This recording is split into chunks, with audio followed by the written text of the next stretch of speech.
नमस्कार दोस्तों, आप देख रहे हैं नमो भारत न्यूज। मैं हूं तुल शुक्ला। दोस्तों, हो सकता है कि आज मैं जिस टॉपिक के बारे में आपको बताने जा रहा हूं इसके बारे में आपका कोई इंटरेस्ट ही ना हो, लेकिन जो व्यक्ति आधुनिक काल में जी रहा है और अपना जीवन आगे तक जीना चाहता है उसको आज यह खबर पूरी जरूर देखनी चाहिए और समझनी भी चाहिए। दोस्तों, हमने प्रकृति के साथ इतनी ज्यादा छेड़छाड़ की कि अब प्रकृति अपना संतुलन बना रही है और इसी वजह से आज इंसान घरों के अंदर बंद हैं और जीव जंतु बाहर खुले में घूम रहे हैं। हर साल बच्चों की गर्मियों की छुट्टियां हुआ करती थी, सर्दियों की छुट्टियां हुआ करती थी, लेकिन अब हर साल वायु प्रदूषण की भी छुट्टियां होने लगी हैं। ऐसी स्थिति में हम मनुष्य ने खुद इस स्थितियों का निर्माण किया है। इसका जिम्मेदार कोई और नहीं है, यह आपने और हमने ही बनाई है।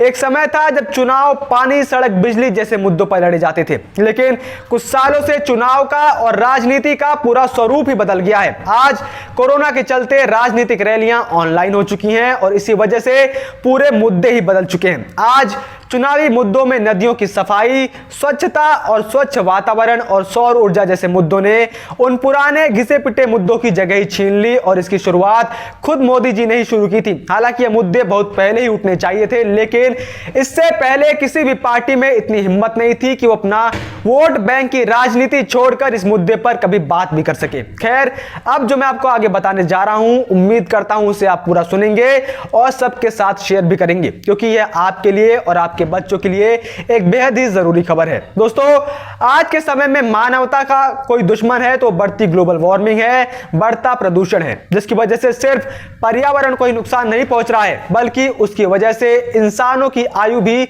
लगातार कम हो रही है। प्रदूषण की वजह से आज इंसान का शरीर अपने अंदर से कमजोर होता जा रहा है। इसी वजह से प्रधानमंत्री मोदी ने देश में चुनावों के दौरान इन मुद्दों को उठाना शुरू किया और सिर्फ इन मुद्दों को उठाया ही नहीं बल्कि उनके ऊपर काम भी किया, जिसकी शुरुआत सबसे पहले उन्होंने स्वच्छता अभियान से शुरू की, क्योंकि वो कहते हैं ना कि सिर्फ स्वच्छता रखने से ही कई बीमारियों का खात्मा किया जा सकता है। मोदी ने पूरे देश में इस अभियान को चलाया और आज इसके परिणाम भी देखने को मिल रहे हैं।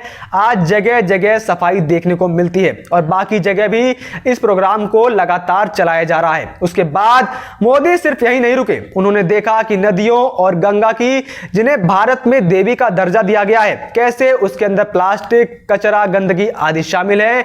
जिसके बाद उन्होंने गंगा को स्वच्छ करने के लिए नमामि गंगे अभियान की शुरुआत की, जिसका कुछ मूर्ख बुद्धिजीवियों ने बहुत बहिष्कार किया था, लेकिन कोई भी मोदी को रोक नहीं पाया। और ऐसा सिर्फ हम नहीं कह रहे हैं, पूरी दुनिया यही कह रही है, आंकड़े यही कह रहे हैं। नवंबर 2020 में जारी एक घोषणा के अनुसार विश्व के सभी G20 राष्ट्रों में से केवल भारत ही एकमात्र ऐसा देश है जो 2015 के पेरिस समझौते में जलवायु परिवर्तन पर किए गए अपने वादों को पूरा करने के लिए ईमानदारी से कदम बढ़ा रहा है। और अब हाल ही में वापस से प्रधानमंत्री ने इस मुद्दे को पर जोर दिया है। प्रधानमंत्री नरेंद्र मोदी ने शुक्रवार को वीडियो कॉन्फ्रेंसिंग के जरिए वैज्ञानिक और औद्योगिक अनुसंधान परिषद सोसाइटी की एक बैठक की अध्यक्षता की। CSIR की बैठक को संबोधित करते हुए पीएम नरेंद्र मोदी ने भविष्य की चुनौतियों को लेकर दुनिया को चेताया और कहा कि आने वाले समय में क्लाइमेट चेंज सबसे बड़ी चुनौती बनेगी, हमें इसके लिए अभी से तैयारी करनी होगी।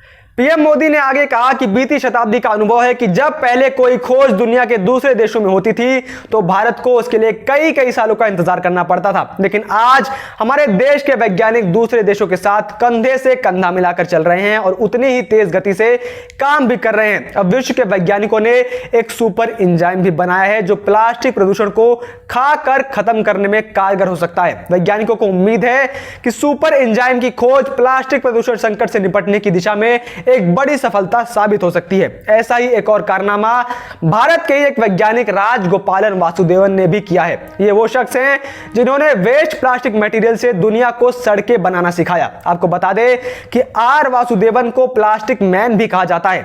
आज वासुदेवन की तकनीक पंचायतों द्वारा, नगर पालिका द्वारा और यहां तक कि NHAI द्वारा भी अपडेट की गई है। कई विदेशी यूनिवर्सिटी में उनके इस प्रयोग के बारे में बतलाया भी जाता है। फिलहाल हमारे देश में 1,00,000 किलोमीटर से ज्यादा की सड़कें प्लास्टिक द्वारा बनाई जा चुकी हैं। इसके अलावा पिछले 5 सालों में भारत के अक्षय ऊर्जा की स्थापित क्षमता में भी 226% की वृद्धि की गई है और यह बढ़कर 89 गीगावाट यानी कि GW पर पहुंच गई है। 2030 तक भारत का लक्ष्य इसे 450 GW तक पहुंचाना है। यानी आज भारत दुनिया में पारंपरिक ऊर्जा स्रोत के बजाय सूर्य से ऊर्जा बनाने वाला एकमात्र सबसे बड़ा देश बन चुका है। भारत के इन सब प्रयासों के बाद भी अमेरिका जैसे देश भारत के ऊपर उंगली उठाते हैं कि भारत की वजह से ग्लोबल वार्मिंग बढ़ रही है, भारत की वजह से जलवायु परिवर्तन हो रहा है, जबकि तस्वीर इसके बिल्कुल उलट है। जलवायु परिवर्तन वर्षों से होती हुई आ रही है, गतिविधियों का नतीजा है और भारत इसके लिए कतई ही जिम्मेदार नहीं है। दुनिया भर के कुल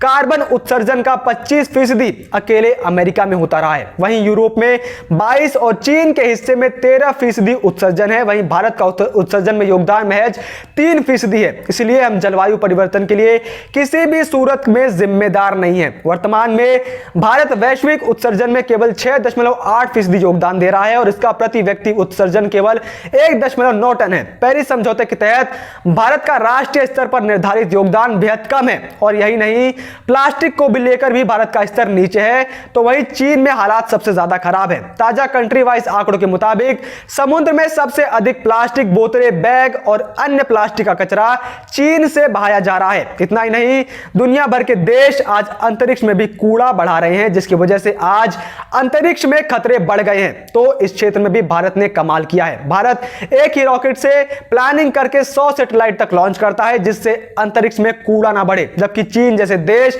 लापरवाही बरतते हैं, जिसकी वजह से इनके सैटेलाइट नीचे धरती पर आ गिरते हैं। इतना ही नहीं, इनकी वजह से अंतरिक्ष में जो अंतरराष्ट्रीय स्पेस स्टेशन है उसे भी नुकसान पहुंच रहा है। कहने का मतलब है कि भारत हर तरीके से प्रगति के साथ साथ पर्यावरण से संतुलन बनाने की कोशिश कर रहा है, मगर दुनिया इसका उल्टा ही कह रही है। आज भारत सतत विकास और क्लीन एनर्जी के क्षेत्र में दुनिया को रास्ता भी दिखा रहा है।